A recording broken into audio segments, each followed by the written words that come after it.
ដែលយើងព្រុសស្រូវមករយៈពេលបាន4 10ថ្ងៃកន្លះខែហ្នឹងអារម្មណ៍ជាងគេគឺតកៅស៊ីគុលតកៅស៊ីគុលហើយនឹងមេអំបៅនេះមេអំបៅហើយនឹងមូស្លឹកអារម្មណ៍ជាងគេតែពីរមុខហ្នឹងឯង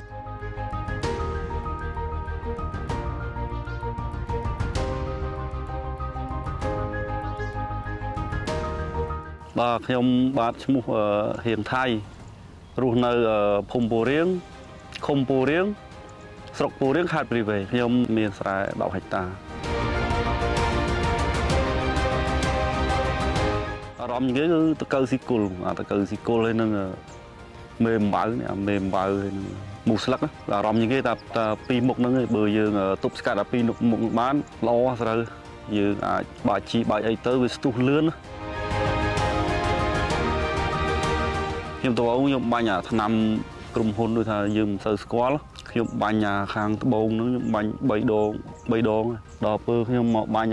អាខាងជើងនេះខ្ញុំបាញ់អាស្រែខាងជើងហ្នឹងខ្ញុំបាញ់អាថ្នាំ highlight ហ្នឹងបាញ់តែម្ដងឥឡូវវាជាង10 ថ្ងៃនេះដូចថាមើលទៅកៅស៊ីគួរលែងមានណាវាស្អាតល្អហើយ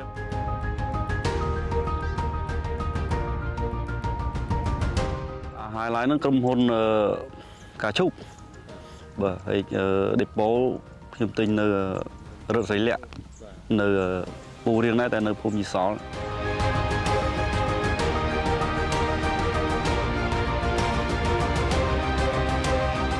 អាហ្នឹងខ្ញុំទៅប្រើដល់ពេលខ្ញុំប្រើទៅខ្ញុំដឹងថាវាលះវា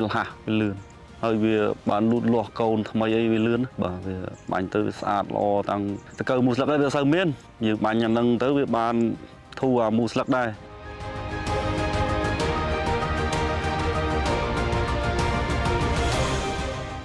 ចង់ឲ្យក្រុមហ៊ុនកាឈូកគាត់ជួយចែកទេសធ្វើម៉េចឲ្យយកថ្នាំអីបាញ់កុំឲ្យពើដែលវាចេញអីវាអោនដាក់សាច់អីកុំឲ្យវាងាប់អីទៅឲ្យវាបានសុខភាពស្រូវឲ្យល្អរហូតទៅយើងចង់ដឹងថាពើដែលវាមិនកើតជំងឺរហូតដល់ទុំអញ្ចឹងវា